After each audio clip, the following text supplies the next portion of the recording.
Good evening. आप लोग सभी इस समय जो हैं इंटरव्यू की तैयारी कर रहे होंगे, विशेषकर आरएएस की एग्जामिनेशंस के। आपने मेंस पास की है और मेंस में जो कट ऑफ गई है वो बहुत कम है। तो इसलिए इंटरव्यू की तैयारी आपको बहुत ही सही तरीके से करनी है, क्योंकि इसका एक एक नंबर जो है नॉट ओनली आपको उस लिस्ट से बाहर कर सकता है, बल्कि कैडर को भी जो है डिसाइड करता है। इंटरव्यू में जब भी बहुत कम कट ऑफ होती हैं तो उसका रोल काफी बढ़ जाता है। इसलिए जो हमारी सीरीज हैं, यूट्यूब पर हो चाहे वो टेलीग्राम पर हो, बहुत ही क्रिटिकली इंपॉर्टेंट हो जाती हैं आपके लिए। तो ऐसा ही एक टॉपिक हम आज वापस लेकर के आए हैं। ये टॉपिक है फ्रेजाइल 5 की इकोनॉमी एक समय 2012-13 के आसपास, और आज टॉप 5 की इकोनॉमीज 2025 में। ये भारत की इकोनॉमी की जो दशा रही है उसके बारे में थोड़ा सा आपको बताने का प्रयत्न करूंगा। जब हम बात करते हैं फ्रेजाइल 5 की इकोनॉमी के बारे में, तो उस स्थिति के बारे में बात कर रहे हैं हम जब भारत का नाम उन 5 फ्रेजाइल इकोनॉमीज में आता था जहां पर पूरे वर्ल्ड के समुदाय को, टॉप वर्ल्ड के इंस्टीट्यूशंस जो कि फाइनेंशियल इंस्टीट्यूशंस हैं, specially international monetary fund, world bank या एशियन डेवलपमेंट बैंक, उन लोगों को ये लगता था कि हमारी जो इकोनॉमी है वो जो भी शॉक्स हो रहे हैं, जो भी झटके इसको लग रहे हैं, वो झेल पाएगी कि नहीं। वो झटके कौन से थे? उस समय का जो दौर था, 2008 में फाइनेंशियल क्राइसिस हुआ था। तो जो ग्लोबल फाइनेंशियल क्राइसिस था, उस समय बहुत सारे कंट्रीज ने देश की इकोनॉमी में कई प्रकार के जो हैं वो इंटरवेंशंस किए थे, और वो इंटरवेंशंस कई इकोनॉमीज में डिमांड को बढ़ाने के लिए थे, जहां पर या तो इंटरेस्ट रेट्स को बहुत ही कम कर देना, या जो है वहां पर मनी की सस्ती सप्लाई कैसे हो सके उसको एंश्योर करना, या कुछ ना कुछ ऐसा करना जिसकी वजह से डिमांड जो है इकोनॉमी में वो बढ़े। तब डिमांड अगर बढ़ेगी और अगर आप सप्लाई साइड इंटरवेंशंस नहीं लेंगे, तो डिमांड बढ़ रही है, सप्लाई उतनी ही है, तो क्या होगा? महंगाइयां बढ़ेंगी। तो महंगाई बढ़ते बढ़ते भारत की डबल डिजिट में महंगाई आ गई थी। महंगाई जब डबल डिजिट में होती है तो आप इकोनॉमी में जानते हैं आपकी करेंसी जो है वो नेगेटिवली अफेक्ट होने लग जाती है। यानी जिस रुपए से आप कुछ सामान खरीद पाते थे उसकी परचेजिंग पावर कम हो जाती है, क्योंकि उतना ही सामान अब आपको ज्यादा पैसे देने पे मिलता है। तो उस पर्टिकुलर धन से आप कम जो है यूनिट खरीद पाते हैं। यानी महंगाई से दोहरी मार जब पड़ती है, जब आपका जो पैसा है उसकी एक्चुअल वैल्यू कम हो जाती है। तो भारत के लिए वो भी सिचुएशन आने लग गई थी। 2012-13 के आसपास टेपर टेंट्रम नामक एक जो है सिचुएशन क्रिएट हुई, और वहां पर जो अमेरिकन इंटरेस्ट रेट को कम किया जा रहा था, और अगर भारत में हाई इंटरेस्ट रेट और अमेरिका के मार्केट में कम इंटरेस्ट रेट के बीच में जो डिफरेंस था, अब वो कम होने लग गया था, जिसकी वजह से हमारी जो कैपिटल था यहां पर वो फ्लाइट होकर के वापस से जो है यूएस या वेस्टर्न कंट्रीज में वापस जाने लग गया था। तो जिसकी वजह से भारत के डॉलर की जो है डिमांड बढ़ी थी और करेंसी फिर से गिरने लग गई थी। एक और सिचुएशन पैदा हुई थी जहां पर निवेश की मात्रा कम हो गई। उस समय में अगर हम बात करें एडमिनिस्ट्रेटिव स्ट्रक्चर की, तो प्रशासनिक जो स्ट्रक्चर था उसमें हमें पॉलिसी पैरालिसिस का भी जमाना जो है वो झेलना पड़ा। ये पॉलिसी पैरालिसिस बहुत सारे ऐसे करप्शन के स्कैंडल जो कि controller and auditor general of India ने नोशनल थ्योरी हो चाहे वो एक्चुअल लॉसेस हो उनको उजागर किया था, और उसकी वजह से कई सारे टॉप ब्यूरोक्रेट्स या टॉप लेवल के पॉलिटिकल लीडर्स किसी भी डिसीजन को लेने से हिचकिचाते थे। तो वो एक दौर था जब आप किसी भी प्रकार के पॉलिसी जो पैरामीटर्स थे, पॉलिसी के जो स्टेप्स थी, उनको आपने जो है वो खत्म कर दिया था। बहुत कम रफ्तार होती थी किसी भी चीज के बारे में एक्शन लेने में। तो जब आप एक्शन लोगे ही नहीं, तो आप उस देश में जो है चाहे सुधार करने हो, चाहे किसी भी प्रकार का ऐसा काम करना हो जिसकी वजह से हम उस देश की अर्थव्यवस्था, सामाजिक और आर्थिक ताना बाना, राजनीतिक ताने बाने में हमारा योगदान दे पाए, हम नहीं कर पाते थे। तो ये वो दौर था जब देश की जो स्थिति थी वो धीरे धीरे धीरे धीरे अर्थव्यवस्था की स्थिति आते आते वो फ्रेजाइल 5 में गिनी जाने लगी, जहां पर करेंसी का संकट, जहां पर बैलेंस ऑफ पेमेंट की एक तरह से करंट अकाउंट डेफिसिट का संकट, जहां पर टेपर टेंट्रम की वजह से फ्लाइट जो है वो कैपिटल बाहर जा रही थी, जहां पर महंगाई जो है वो बहुत तेज गति से बढ़ रही थी, जो ग्रोथ था इकोनॉमी का वो गिर रहा था। और ये जो वो रोड थी, वहां पर अगर देश के आंतरिक हालातों के बारे में बात करें तो नॉन परफॉर्मिंग एसेट्स यानी एनपीए, ये एनपीए जो है बैंक्स के, और एनपीए का मतलब आप जानते ही होंगे, जब बैंक के द्वारा दिया गया कोई भी लोन, उसका पूरा मूलधन या उसका ब्याज अगर 90 दिन के द्वारा 90 दिन के ऊपर नहीं चुकाया जाता है तो वो नॉन परफॉर्मिंग एसेट हो जाता है। तो ऐसा बहुत सारा पैसा बैंक्स का एनपीए जो है बनने लग गया था, क्योंकि इकोनॉमी में जो है पॉलिसी पैरालिसिस हो रहा था, महंगाई इतने तेज गति से बढ़ रही थी, अर्थव्यवस्था नीचे जा रही थी, तो कॉरपोरेट सेक्टर को जो है या तो फायदा या उनके द्वारा जो है वापस से पैसा चुकाने की जो क्षमता थी उसमें गिरावट आने लग गई थी। तो इसकी वजह से बैंक्स का जो पैसा था जो एनपीए में कन्वर्ट होने लगा वो कम से कम भी नहीं तो 12-13% के आसपास एनपीए पहुंच गए थे। तो ये सिचुएशन थी जहां पर हम बात करते हैं फ्रेजाइल 5, यानी हमारे देश की अर्थव्यवस्था को बहुत ही वल्नरेबल मान लिया गया। वहां से हमने जो तय किया सफर वो था टॉप 5 की इकोनॉमी में। हमने कैसे किया ये थोड़ा सा आपको ध्यान रखना है। कहें कि सर 2014 में लोगों के द्वारा एक नई सरकार चुनी गई। ये नई सरकार जिस हिसाब के उन्होंने वायदे किए थे, एक नया जो है सोच सामने आया, जहां पर अगर हम बात करें सिस्टमैटिक करप्शन को कैसे रूट आउट किया जाए, ब्लैक मनी के खिलाफ जो है एक्ट लाया गया, एसआईटीज लाई गई, एसआईटी ने जो है ब्लैक मनी के कानून, स्विट्जरलैंड की इकोनॉमी में जो पैसा जाता था उनके जो है मात्रा को कैसे रिड्यूस करना है उसके बारे में जो है स्टेप लिए।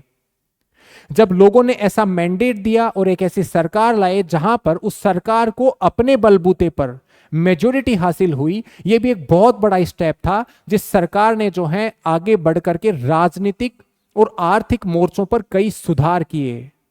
जीएसटी के बारे में अगर बात करें तो मंथन स्टार्ट हुआ जहां पर देश को पूरा एक सिंगल इनडायरेक्ट मार्केट कैसे बनाया जाए उस पर जो है विचार हुआ।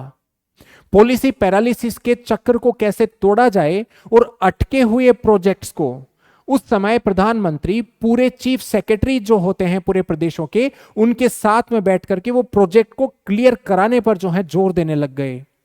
देश की अर्थव्यवस्था में जो बजट है उन बजट का मैक्सिमम यूटिलाइजेशन कैपिटल एक्सपेंडिचर पर कैसे किया जाए, कैपिटल एक्सपेंडिचर करके देश में इंफ्रास्ट्रक्चर को कैसे बढ़ाया जाए, रेल का नेटवर्क हो, पोर्ट्स हो, रोड का नेटवर्क हो, इनको कैसे बढ़ाया जाए, पावर की जो डिमांड है उसको कैसे सेटिस्फाई किया जाए, ये काम किया जाने लगा।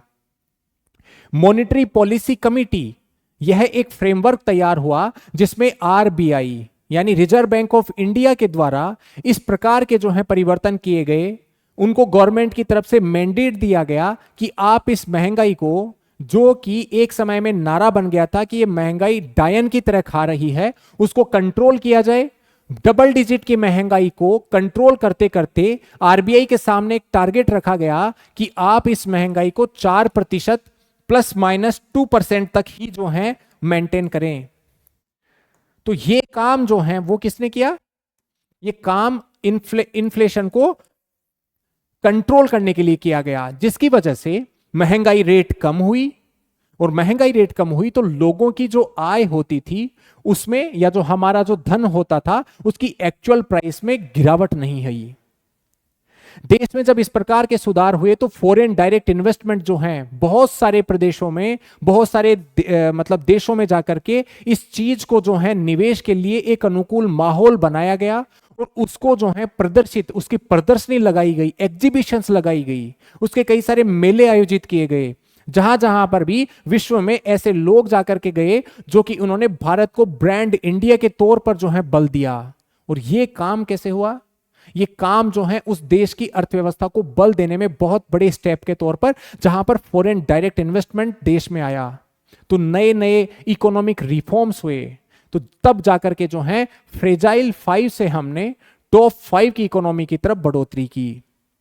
इस समय हमारे भारत के लिए कई प्रकार के चैलेंजेस भी आए, जिसमें 2020 का जो कोरोना का क्राइसिस था, और इनको कहा जाता है एक लैंग्वेज में ब्लैक स्वॉन इवेंट, यानी इस प्रकार की इवेंट जिनके बारे में कभी न तो सुना गया, न पता है कि इसको कैसे डील किया जाए।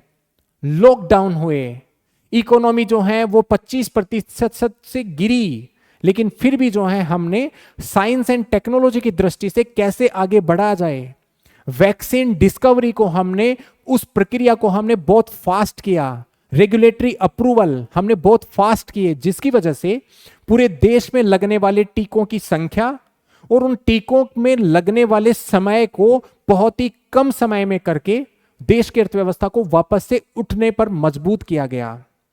देश में जब आर्थिक सुधार हुए, माइंस में किस प्रकार से हम जो है देश का राजस्व बढ़ा सकते हैं, टैक्सेशन के सिस्टम में कैसे टैक्सेशन को कम करके लोगों के एक्चुअल परचेजिंग पावर डेवलप की जा सकती है, देश की इकोनॉमी में फॉरेन डायरेक्ट इन्वेस्टमेंट से टेक्नोलॉजिकल ग्रोथ और उन कंपनीज के प्रोफाइल में कैसे प्रोफाउंड चेंज किया जा सकता है, यह काम किया गया। जीएसटी जब आया तो उसके कारण देश को एक पूरा लार्ज मार्केट, एक सिंगल मार्केट बनने में जो है बड़ी मेहनत हुई, लेकिन वो जो है हमने करके दिखाया, और जो पैसा आया उसको हमने वेलफेयर पर खर्च किया। हमने यूपीआई लॉन्च किया, जिसकी वजह से डायरेक्ट मनी जो है, जो भी जिनके अकाउंट में, बेनिफिशियरीज के अकाउंट में जानी है, उसमें लीकेजेस समाप्त हो गए। तो जो भी वेलफेयर स्टेट के फाइनेंसेस के ऊपर इस लीकेजेस की वजह से बर्डन आता था, वो सब्सिडीज अब हटा दी गई, लोगों के पास पैसा पहुंचा, और वो भी उस समय जब जरूरत थी, तो उसकी वजह से अर्थव्यवस्था में डिमांड जो है वो मेंटेन की गई। कोरोना के समय में गवर्नमेंट ने जो स्टेप लिया वो था सप्लाई साइड इंटरवेंशन, और सप्लाई साइड इंटरवेंशन हमने शायद 2010 के दशक में जब डिमांड साइड इंटरवेंशन किए थे, अब हमने सप्लाई साइड इंटरवेंशन किए। डिमांड तो अपने आप बढ़ जाएगी, लेकिन जब तक हम सप्लाई को मैनेज नहीं करेंगे, फिर से इन्फ्लेशन की सिचुएशन क्रिएट हो सकती है। उस सोच के साथ में हम आगे बढ़े। हमारे देश की अगर हम बात करें, निर्यात को $300 बिलियन से $800-900 बिलियन फॉरेन ट्रेड को कैसे बढ़ावा दिया जाए, $900 बिलियन के आसपास हम पहुंचे। और देश में अगर हम बात करें, जो एक्सपोर्ट का जो कंट्रीब्यूशन है वर्ल्ड ओवर, उसको 2-fold 3-fold कैसे इंक्रीज किया जाए, उस पर बल दिया गया।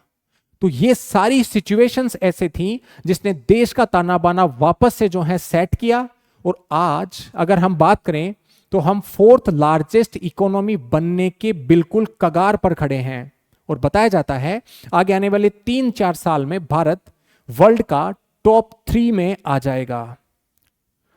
और जब टॉप 3 में आता है भारत अगर नेक्स्ट के 5-4 साल में, तो आप जानिए उस देश की अर्थव्यवस्था तथा उस देश के जो कारखाने हैं, देश के जो अलग अलग उद्योग हैं, उनसे होने वाली टैक्सेबल इनकम से सरकारों की जो आय होगी, और सरकारों की आय की वजह से जो वेलफेयर पॉलिसीज पर खर्च होने वाला पैसा सरकारों के पास होगा, तो लोगों की जिंदगी में आमूल चूल परिवर्तन आ सकता है। एजुकेशन, हेल्थ, सोशल इंफ्रास्ट्रक्चर के अन्य मुद्दे, infrastructure, better roads, better ports, better airport के इंफ्रास्ट्रक्चर, ये जब डेवलप होंगे तब उसका क्यूमुलेटिव इंपैक्ट यानी मल्टीप्लाइड इंपैक्ट जो है वो देश की अर्थव्यवस्था में आएगा। और आप जानते हैं देश की अगर पॉवर्टी लेवल्स के बारे में बात करते हैं तो पिछले दशक में हमने 200 मिलियन से ज्यादा लोगों को एक्सट्रीम पॉवर्टी से बाहर निकाला है, और इसकी रफ्तार और भी तेज हो जाएगी जब देश की इकोनॉमी जो है इस तरीके से मजबूत होगी। हां, यह जरूर है कि अगर किसी भी देश में राजनीतिक अस्थिरता आती है, अगर किसी भी देश में जियोपॉलिटिकली किसी भी प्रकार की सिचुएशंस आती हैं, जैसे ऑपरेशन सिंदूर अगर लंबे समय के लिए चल जाता तो इस प्रकार के जो सिचुएशंस होते हैं, ब्लैक स्वॉन ऐसे इवेंट यानी कोरोना जैसे कोई भी और अगर कोई सिचुएशन खड़ी हो जाए, या ट्रेड रिलेटेड समस्याएं जहां पर यूएसए के द्वारा भारत के ऊपर 50% ट्रेड पेनल्टी लगाई गई है, तो ये प्रकार की सिचुएशन हो सकता है भारत के ऊपर कई एक्स्ट्रा बर्डन डाल दे। लेकिन फिर भी भारत की इनहेरेंट इकोनॉमिक स्ट्रेंथ इतनी ज्यादा है कि वो इन चीजों से मुकाबला कर सकती हैं। भारत की इकोनॉमी ज्यादातर कंजम्पशन लेड मॉडल पर चलती है, यानी जो यहाँ के लोग हैं 1.4 बिलियन के आसपास लोग, और उनके द्वारा किया गया कंजम्पशन एक्सपेंडिचर इस देश की इकोनॉमी को सस्टेन करता है। तो ये आपको दिमाग में बैठना चाहिए। क्यों बैठना चाहिए? आपको इससे मदद क्या मिलेगी? जरूरी नहीं है कि यही टॉपिक आपसे इंटरव्यू में पूछे जाएं, लेकिन जब आपको दिमाग में ये चीजें रहेंगी तो चाहे कोई भी सवाल इकोनॉमी से रिलेटेड पूछे, आप में 1 2 3 पॉइंट का यूटिलाइजेशन आप उस आंसर में कर सकते हैं। तो जब हम बात करते हैं बॉडी लैंग्वेज के आई कांटेक्ट की, तो वो आई कांटेक्ट या कॉन्फिडेंट जो वॉइस है वो तभी होगा जब आप इन चीजों को डेप्थ में समझेंगे। हम हमारे यूट्यूब के चैनल पर वीडियोस के माध्यम से, हमारे एप्लीकेशन पर वीडियोस के माध्यम से, हमारे टेलीग्राम चैनल पर ऑडियो के माध्यम से इन चीजों के बारे में आपको बताते हैं, जिससे चाहे वो यूपीएससी के इंटरव्यूज हों, चाहे वो राजस्थान एडमिनिस्ट्रेटिव सर्विस के एग्जामिनेशन के इंटरव्यू, आरएएस के इंटरव्यू हों, चाहे अन्य स्टेट के इंटरव्यू हों, उनमें आपको काफी मदद मिलती है। तो आपको अगर ये वीडियो अच्छा लगता है तो आप इसको लाइक करें, हाइप करें, सब्सक्राइब करें हमारा यूट्यूब चैनल, जिससे आपको नोटिफिकेशन मिलता रहे। और जब दिवाली का मौका चल रहा है ना, तो उसमें हमने हमारे कोर्सेज पर 50% फ्लैट डिस्काउंट दे रखा है, और ये हमारे एप्लीकेशन पर अवेलेबल है। हमारी एप्लीकेशन आरएएस जंक्शन के नाम से गूगल प्ले स्टोर पर अवेलेबल है। हमारा वेबसाइट जब आप खोलते हैं तो उसमें भी आपको जो है 50% का छूट वहां पर हर कोर्सेज पे दिखता है। वो कोर्सेज चाहे हमारे आरएएस आईएएस से रिलेटेड हो, चाहे वो पीएसआई यानी पुलिस सब इंस्पेक्टर से रिलेटेड हो, ईओआरओ की एग्जामिनेशन के हो, तो आप हमारा टेलीग्राम चैनल भी ज्वाइन कर सकते हैं। आज के लिए इतना ही। Thank you.